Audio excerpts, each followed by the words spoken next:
밤이렇게 시간이 안 가는지 정말 버스 안에서 going 이불 속에서 going going 은 언제나 너에게 going going.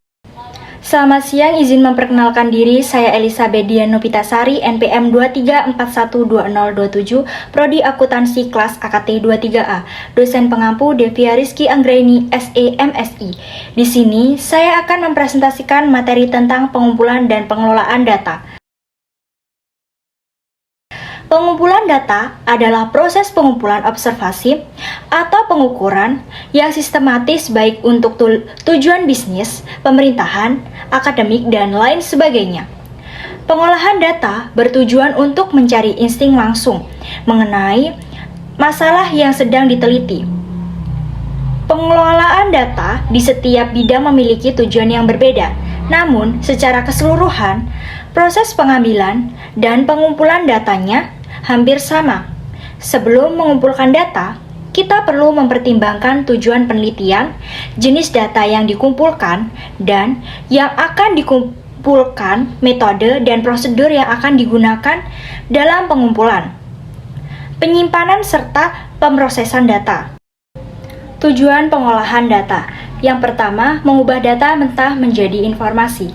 Data mentah yang telah dikumpulkan tidak akan berguna jika tidak diolah terlebih dahulu. Data-data tersebut hanya akan menjadi angka-angka atau catatan yang tidak memiliki arti jika tidak diolah. Yang kedua, mempermudah pengambilan keputusan. Data mentah yang telah diolah menjadi informasi berguna dapat membantu mempermudah pengambilan keputusan bagi pengguna. Informasi yang jelas dan mudah dipahami membuat proses pengambilan keputusan lebih cepat dan efisien. Yang ketiga, menyediakan data yang akurat dan valid. Melalui proses pengolahan data, seluruh data mentah yang sudah dikumpulkan, diolah dan disaring untuk memastikan bahwa data yang disediakan adalah akurat dan valid. Ini merupakan hal yang sangat penting ketika hendak membuat keputusan bisnis yang diambil berdasarkan data. Yang keempat, mengurangi biaya dan waktu. Pengolahan data menggunakan teknik dan metode yang efisien dapat membantu mengurangi biaya dan waktu yang dibutuhkan untuk mengumpulkan dan menganalisis data. Yang kelima, membuat lebih mudah dikelola dan diolah kembali. Data yang telah diolah menjadi informasi berguna membuat data-data tersebut menjadi lebih mudah dikelola dan diolah kembali untuk keperluan selanjutnya. Ini dapat memastikan bahwa data dapat digunakan baik untuk waktu yang lama ataupun waktu yang pendek. Berikut beberapa contoh pengelolaan data.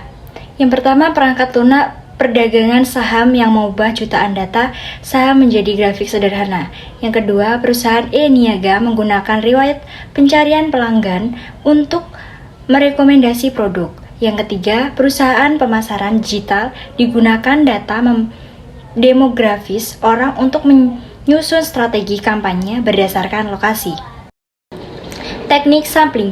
Yang pertama, non-probability sampling tidak memberi kesempatan satu yang sama bagi anggota populasi untuk dipilih menjadi sampel. Sedangkan probability sampling memberi peluang yang sama bagi setiap anggota untuk dipilih menjadi sampel. Yang kedua, non-probability sampling besar sampel tanpa rumus, sedangkan probability sampling besar sampel dengan rumus.